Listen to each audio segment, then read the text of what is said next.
Andito na naman nga ang inyong ninang. Alam nyo na.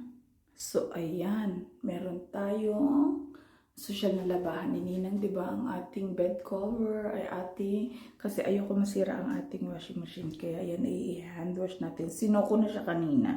So, babalawan na lang natin, guys. So, labadami. Labang mo.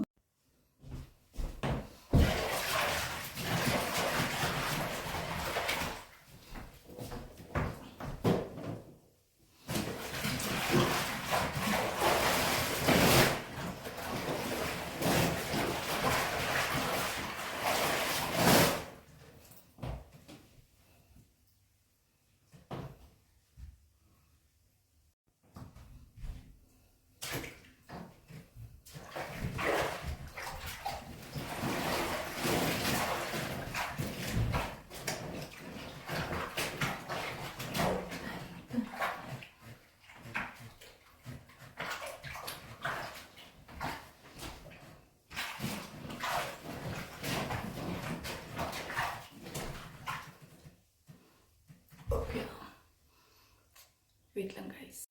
So, ayan, ang galing mag-dryer ni Ninang, diba, oh. Siya, si Ninang, ano. Sasabay natin sa labas. Oh, diba?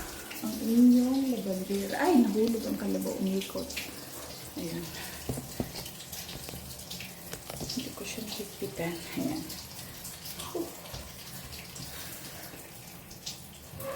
Sasampay natin yan sa labas, guys. So, ayan. Si Ninang. Ayun o. Ayun si Ninang. Ayun. Ayun ang labahin ni Ninang. Ayun, natapos na nga ang first one. Kita nyo naman. O, diba?